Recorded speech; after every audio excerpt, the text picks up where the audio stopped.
But I want to talk now about the Olympics and the gay rights issue. Richard Socarides was an advisor to President Clinton on a number of important issues, including gay rights. He's here now to talk about the Olympics. Richard, so great to have you. First of all, I want to talk about what Russian officials are now saying, because some are seeming to walk back some of their comments on what this ban means. Let me read you a quote here. They said, "The law is not intended to limit or violate the rights of citizens of any country, any religion, any preferences. The law is against propaganda among the underage." Another quote there, "I was in Sochi yesterday, and all the athletes and organizations should be relaxed. They will be protected."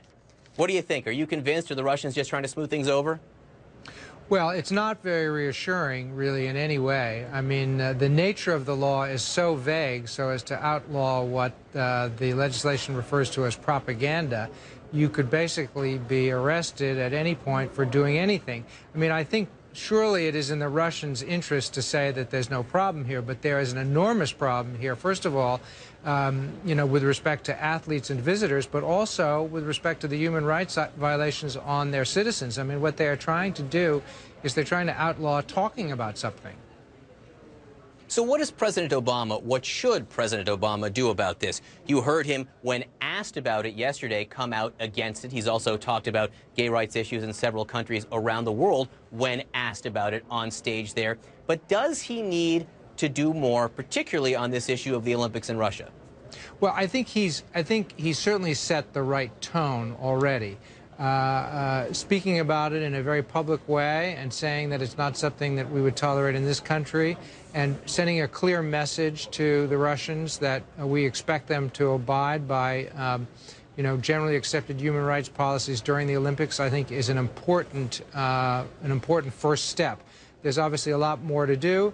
I think our diplomats have a big role to play in this. I no doubt expect Secretary of State John Kerry will be speaking about it when he meets with the Russians, which is coming up very soon.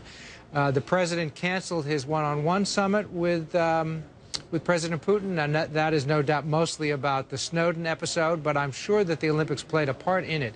This is going to be a big issue going forward, and I expect the president, Secretary of State Kerry, and our other diplomats to be actively involved in ensuring the safety not just of people at the Olympics for the Olympics, but also getting this anti-gay law in Russia changed. Quickly, Richard, what do you want to see the athletes do? You want the athletes to go still?